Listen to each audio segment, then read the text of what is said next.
विद्युत उपभोक्ता परिषद के अध्यक्ष अवधेश कुमार वर्मा का कहना है कि लाइनमैन को सेफ्टी किट कंपनी देती है। मौत होने पर कंपनी 7.5 लाख रुपए का बीमा देती है।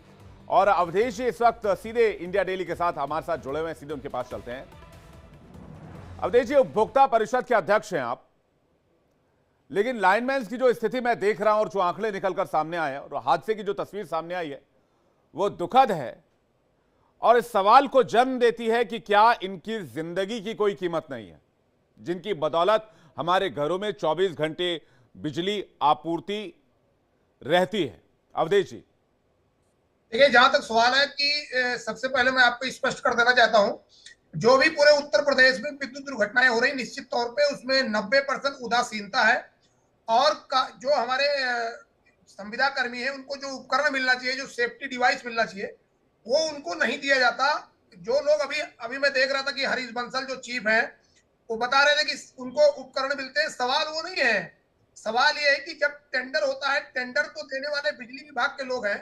अगर वो किसी बाह्य एजेंसी को टेंडर देते हैं, उनका ये राइट है, पहले वो देख ले कि उसमें क्या प्राविधान है, उसके पास क्या सेफ्टी के उपकरण है और क्या अपने संविदा कार्मिकों को दे रहा है कि नहीं दे रहा है। और जब वो फीडर शटडाउन लेकर जब वो फीडर पे काम करने जाते हैं, जो वहां एसएसओ काम कर रहा है, क्या वो स्किल्ड है, उसको जानकारी है कि नहीं है। पता चला कि मैंने देखा आपके नोएडा और मेरठ में अनेकों घटनाएं ऐसी हुई कि बिजली के खंभे पर काम कर रहा है हमारा ये जो संविदा कार्मिक है, और उधर वो शटडाउन के बजाय उस फीडर को ऑन कर दिया जाता है और वो मर जाते हैं। अभी तो मेरठ में इसके 1 महीना पहले मामला आया, तो उन्होंने कहा कि मैंने एसएसओ को बर्खास्त कर दिया।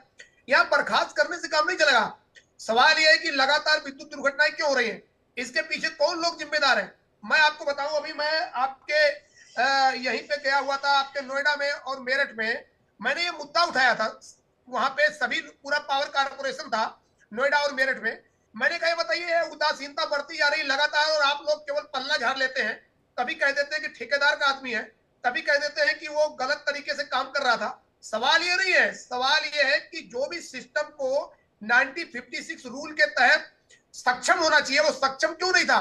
और सबसे बड़ी बात मैं आपको बताऊं, ये 9,000 10,000 रुपया में नौकरी करने वाले लोग, पूरे उत्तर प्रदेश की अगर मैं बात करूं तो लगभग बिजली विभाग के पास 31,000 कार्मिक है, टोटल 31,000 परमानेंट कार्मिक है, 85,000 संविदा कार्मिक है, जिसमें ये लाइन पर काम करने वाले लोग हैं, कंप्यूटर ऑपरेटर लोग हैं, और भी जो लोग हैं। और सबसे बड़ी बात यह है कि जितने भी संविदा कार्मिक हैं, इनको आज तक समान काम समान वेतन नहीं दिया गया। एक तरफ माननीय सुप्रीम कोर्ट की रूलिंग है, कोई भी संविदा कार्मिक अगर वो समान काम समान वेतन का हकदार है, लेकिन बिजली कंपनियों में इसके लिए उदासीनता बढ़ती जा रही है। मैं आपको बताऊं, एक उदाहरण देना चाहूंगा। अभी एक व्यवस्था यहां शुरू हुई मध्यांचल में कि भाई कुछ संविदा कार्मिकों को वेतन बढ़ाया गया। जैसे वेतन बढ़ाया गया, लोगों ने ऐसा इंजीनियरों के ऊपर सांप लौटने लगा कि उन संविदा कार्मिकों का वेतन का टेंडर ही कैंसिल कर दिया। वो निश्चित तौर पर वो संविदा कार्मिक कंप्यूटर ऑपरेटर या और अन्य श्रेणी में थे, लेकिन उसी के सहारे आने वाले समय में इन संविदा कार्मिकों का भी वेतन बढ़ जाता। तो सवाल यह है कि जो लोग भी पूरी तरीके से इस सिस्टम में शामिल हैं और जिनकी जवाबदेही, जिनको तय करने का अधिकार है, वो क्या कर रहे हैं। जब भी कोई हमारा संविदा कार्मिक मरता है तो लोग बयानबाजी करते हैं कि आगे ऐसा दुर्घटना नहीं होगा। अरे भाई, आगे दुर्घटना नहीं होगा।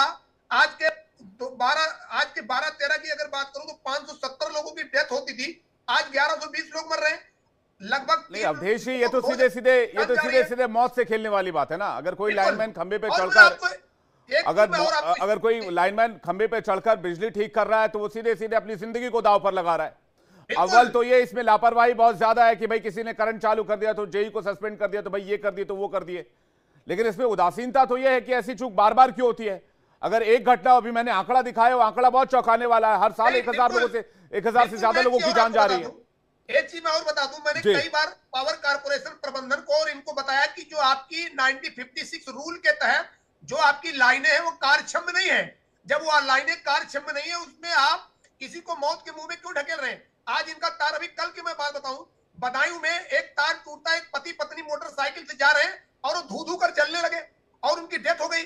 सवाल यह है कि आपकी कोई भी लाइन प्रॉपर नहीं है, 1956 रूल के तहत नहीं है। अभी विद्युत सुरक्षा निदेशालय बार बार ये रिपोर्ट देता है कि आप नहीं, जिस और एक और हैं। बड़ा सवाल ये कि 10,000 और 12,000 रुपए में आज की तारीख में क्या होता है? अगर एक लाइनमैन नहीं, बिल्कुल। अपनी जिंदगी दांव पर लगा रहा है, वो बिजली आपूर्ति में काम देखिए, कर रहा इस मुद्दे है, पर आप मैं बिजली की आपको कीमत बताऊं, देख लीजिए आज की डेट में, आज की तारीख में क्या है। बिजली की देखिए, कीमत इस आसमान छू रही है। बिल्कुल नोएडा आपने सही जैसे कहा, इस शहर में मुद्दे पर बिजली की कीमत, और जो यहाँ पर बिजली सप्लायर्स हैं नोएडा में, रिहायशी इलाकों में रहने वाले, चाहे वो मल्टीप्लेक्स में रह रहे हो, चाहे मल्टी स्टोरी बिल्डिंग में रह रहे हो, या फिर चाहे दूसरी जगह पर रह रहे हो, बिजली की कीमत तो आसमान छू रही है, लेकिन इनको 10,000 रुपए दिए जा रहे हैं। ये बीच का घालमेल कैसे चल रहा है, और ये मैं चलने नहीं दूंगा। मैं इस वक्त संतोष जी के पास जा रहा हूं। संतोष जी इस वक्त उस पीड़ित के साथ जुड़े हुए हैं जिनको करंट लगा था। अवधेश जी आपके पास वापस लौटूंगा, मुझे सोल्यूशन आज चाहिए इस मामले में, और ऊर्जा मंत्री का इस मामले में कोई रिएक्शन आया, इस पर भी आपसे बात कर